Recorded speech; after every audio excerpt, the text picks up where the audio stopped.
Yo, okay, so Batman and Robin Heart of Ice. Now, I've been working on this version of my own DCU for a while now. It's not something I thought I was going to put on the internet, but here we are. Uh, so, I'll get the story out of the way and then I'll get my casting at the end. So, if you're interested in that, stick around for the casting. So, this was originally supposed to be a sequel to just a Batman and Robin one that I wrote. So I decided to merge them. So the movie follows, there's two plots. Well, there's the main plot and then there's a subplot, like a B story. Plot A is Batman having to, so he goes to this like carnival, and these men working for Carmine Falcone, who, so that these trapeze artists, the Flying Graysons, which comprises, so prize. I don't even know if that's like the word you use in this. So the Flying Graysons, they have the parents and then the son Dick Grayson or Richard Grayson, you know. So parents owe Carmine Falcone money, or at least the dad does, and so they did not pay him, and so now they get killed by those men. Batman, aka Bruce Wayne, is there and he sees it and he takes the child in, and eventually the child finds out that Bruce is Batman after like Bruce is on patrol one night and he finds the Batcave. And so Bruce, wanting to mold this child into what he could not be, you know, he he wants to give him closure, and so he turns him into Robin and helps him get justice for his parents. So that's one of the plots. There's no real main plot. The entire movie would be the main plot. Hold on.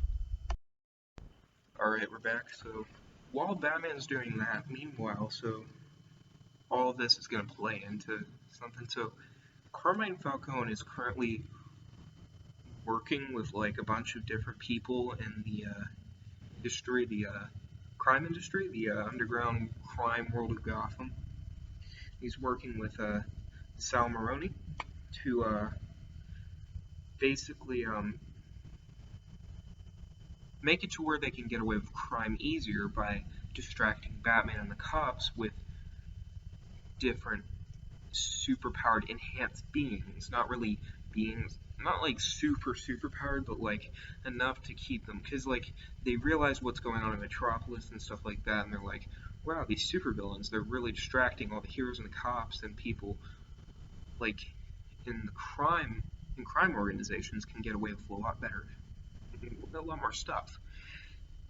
And so they hire uh, Hugo Strange, I think that's his name, and they hire him to help them create these people. So what they do is there's this guy. He's working for the GCPD currently. His name is Victor Fries. Now he got into some hot water the with Carmine Falcone and Sal Maroni and people like that after trying to find an illegal substance that he can use to make a cure for his sick wife that is currently dying of an unknown disease. He gets into it with them, and so they use him as their first test subject, and they turn him into Mr. Freeze. Meanwhile, Batman is still training Robin and stuff, and eventually hears about like a shootout going on with the all these different like this shootout going on between these crime organizations, these two crime families. And so when he gets there, things are getting really heated now. I don't know what crime families these are going to be. It's just something to distract Batman. So, meanwhile, while all this stuff is going on, Mr. Freeze, they send him to break into the this. I don't know what he's got to break into, but he's going to break into something. It's going to really set off an alarm and stuff. So Batman ends up having to go deal with he has to deal with that and this shootout going on between the Maroni family and the Falcone family. Now, it turns out that the shootout was staged. So they have these guys, they're doing a shootout, and they have Mr. Freeze, he's breaking into a place. And so now Batman has to like deal with both those situations while the main people, Carmine Falcone and Sal Maroni, people like that, they they sort of how do I say this? They do whatever they need to do. Okay. Eventually, Batman and Robin do stop the shootout, and the cops put everybody in jail. So Batman and Robin head over to wherever Mr. Freeze broke into. It's not important, and they end up having to fight him. Now things get tense. Batman actually loses. Robin also loses pretty much. Mr. Freeze gets away. He doesn't actually need to steal anything because he is just a distraction, and he gets away, and they all meet up. Turns out Mr. Freeze is doing this willingly because they do have this substance that he needs to cure his wife, and they're not giving it to him. And so he has to work for them to get it. And so it's meanwhile Batman and Robin are trying to like piece together all these pieces, trying to figure out what's going on. Batman's trying to track down Mr. Freeze. Meanwhile, Batman, he's starting to get the feeling that all this was a setup. Meanwhile, Commissioner Gordon is starting to think maybe the prisoners, or the people that got sent to prison during the shootout, maybe they want to be there a little too much. And so, Batman and him have a meeting on top of the building after Commissioner Gordon sends the light out and stuff. So, eventually, hold on. Okay, where were we? Alright, so they're on the roof, they're talking, Batman and Commissioner Gordon, they're like, what do we do? People that obviously want to be here, there's something being set up, but we can't prove anything, plus we don't know what's going on. So, Batman ends up going to Carmine Falcone's penthouse in an apartment building in Gotham to speak with him because he is the head of the Falcone crime family. And so he's like, yo bro, what you doing? Things get a little heated. Carmine Falcone gets punched in the face a bit by Batman. Meanwhile, Robin and Commissioner Gordon are trying to figure out the Mr. Freeze thing. And while all this is going on, Batman ends up having to fight off several of Carmine Falcone's men after Carmine Falcone realizes why Batman's there, to incriminate him. And so Batman's in this fight while Robin and Commissioner Gordon are hot on the trail of Mr. Freeze. Batman ends up getting out of Carmine Falcone's building and gets word from Commissioner Gordon that they found Mr. Freeze. So he gets there. Commissioner Gordon ends up getting in a shootout with Carmine Falcone, while Batman and Robin race to go and try and stop Mr. Freeze. So they end up getting into Ace Chemicals, which is where this leads all up to, because like Mr. Freeze, he was just told to go somewhere. He wasn't told specifically where, so he just kept running until he got to Ace Chemicals. While in there, they're on a little bridge above a bunch of vats of chemicals.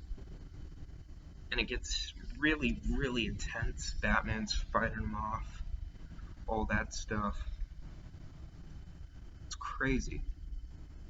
And so, Batman, gets in like a big fight with Mr. Freeze. He's getting shot with all sorts of ice things. Robin's leg gets frozen, so he can't move. And then the bridge starts to collapse, and Mr. Freeze ends up falling and grabs onto it. And Batman tries to help him up to take him to prison, and Mr. Freeze is like, all I wanted to do was help my wife. I didn't want any of this. I've been stuck in this contract, this loophole. so I can save my life. And Batman's like, you're still a criminal, buddy. I still gotta take you to jail. And he's like, I know, but don't think I wanted to do all this. And then Carmine Falcone comes in and he's like, you're about to get sent to jail and incriminate all of us. Like, I might go to jail, but like, if you do this, if you go to jail with me, then like, everybody's getting caught. Because here, Carmine Falcone already knows Mr. Freeze isn't that reliable of a guy to keep secrets. And so, doing the most smart thing, Carmine Falcone shoots Mr. Freeze in the back, and Mr. Freeze drops into the vat of chemicals and dies. Meanwhile, Batman gets back up, gets Robin out of the ice. They're about to go fight Carmine Falcone, but then Carmine Falcone gets a shot through the back of the chest. Or, not the back of the chest, he gets a shot through the back and out the chest by Commissioner Gordon, which ends up, I don't know how this would go down in the real world, but we're just going to say Commissioner Gordon gets suspended. And so, at the end of the movie, Carmine Falcone, he's dead, Mr. Freeze is dead, Batman and Robin are now sort of criminals because people believe that they killed Mr. Freeze, and they know Commissioner Gordon was working with Batman because of, like,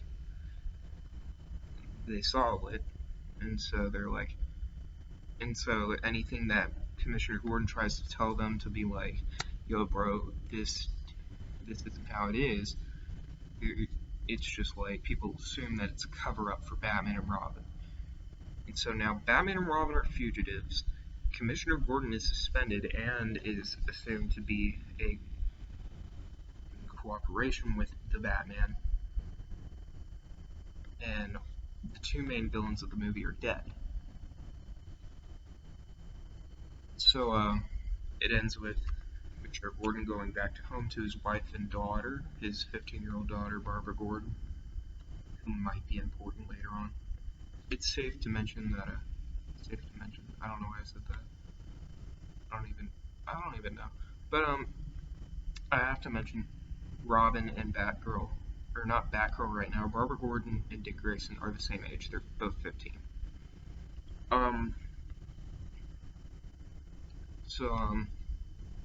That's how the movie ends, sort of. Now, I know I'm not that good with a bunch of, like, legal stuff and a bunch of, like, criminal underground stuff, so, like, you guys can fill in the, like, the plot holes and stuff if you want. That's just my premise, my main thing. Hugo Strange and Sal Maroni, they all get away. Hugo Strange ends up going. Hugo Strange is going to be a big part of this Batman trilogy if I do a Batman trilogy. There's only going to be one Batman and Robin thing in these first 6 videos I do for these. So, yeah. I'm actually filming this on a Tuesday night. You're going to be seeing it on Friday night, along with my Flash pitch and cast. So, here we go. Let's get to the casting for Batman. So the main characters that we need to cast are Dick Grayson's Robin, Bruce Wayne, Batman, Alfred Pennyworth, Carmine Falcone, Sal Maroni, Mr. Freeze, Commissioner Gordon. I think that's good for the casting, for the characters we have to cast. So for Batman, aka Bruce Wayne, I have 2 picks.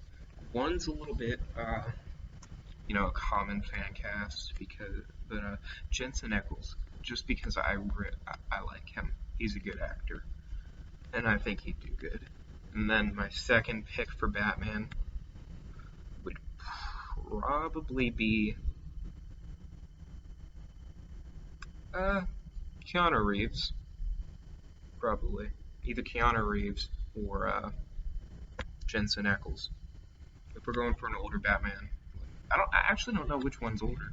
Jensen Ackles or Keanu Reeves. I want to see if Keanu Reeves is older, but I don't even know. But, For Dick Grayson, aka Robin, again, I have two picks in mind. One's a little bit older than the character should be. One is still older than the character should be, but could pass for it.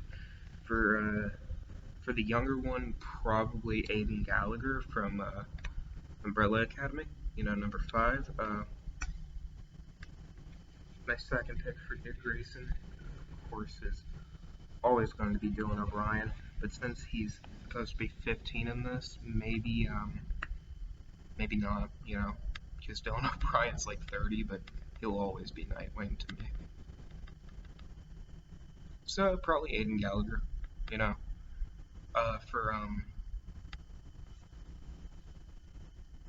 for Commissioner Gordon, Bryan Cranston. That's all I can say about that. Uh, for Mr. Freeze, aka Victor Fries, I'd have to say either Giancarlo Esposito. That's a pretty common fan cast, but if not him, maybe like Alexander Skarsgård. He can do a Shakespearean role. Mr. Freeze isn't really Shakespearean, but he does have that sort of vibe, gives off like that sort of thing. But I'd probably want Alexander Skarsgård for probably like for Aquaman, maybe, or a Thor if I did a Marvel one, or Carmine Falcone, Jeff Goldblum, just yes, absolutely. For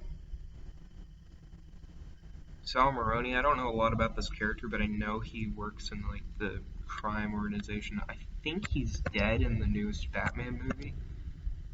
I think he's already dead in the canon of that universe.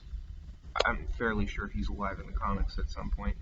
I've seen him. He sort of looks like maybe Colin Farrell, although he played Penguin in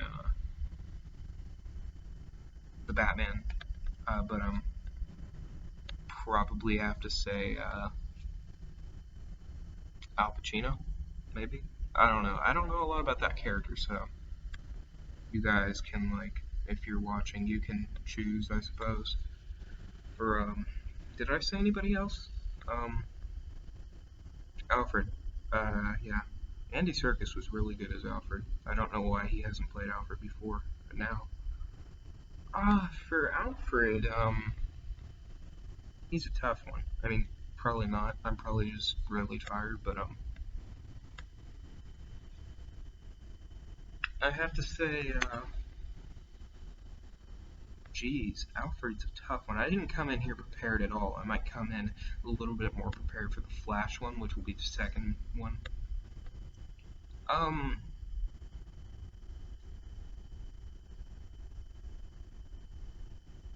oh, by the way, if you were wondering, the wife does die of Victor Freeze, uh, Mr. Freeze. The wife dies at the end, you know, because she didn't get the cure. It's pretty sad. Okay, time to stop. Alfred. Probably still go with Andy Serkis, although if I had to choose a different casting, jeez, probably get Michael Caine back. I mean, like, he's perfect as Batman. Or not Batman, not Batman, Alfred. Although Michael Caine as Batman would be something to see. That'd be something to see. Um, so yeah, it's about the casting for my thing. If I missed anything, Barbara Gordon, forgot her. I don't know a lot of redhead girls in the industry, you know, that aren't 29 or something like that. Um, for an actress who's a redhead and young, uh, to see Zendaya as Batgirl, that'd be pretty cool. But nah, she's in Marvel. Uh, probably Sadie Sink from from Stranger Things and the Whale movie. I wasn't planning on casting her in this, but I guess technically she's at the end of it. So yeah, that's it for Batman and Robin. It'd be rated PG-13, I suppose. There might be rated R ones that I do pitches for. I don't even know. But I hope you guys like that one. I know I didn't. It's just been me talking and I haven't had any like pictures up there for you guys to see the characters and like the actors and stuff because I don't know how to edit and stuff like that. But yeah.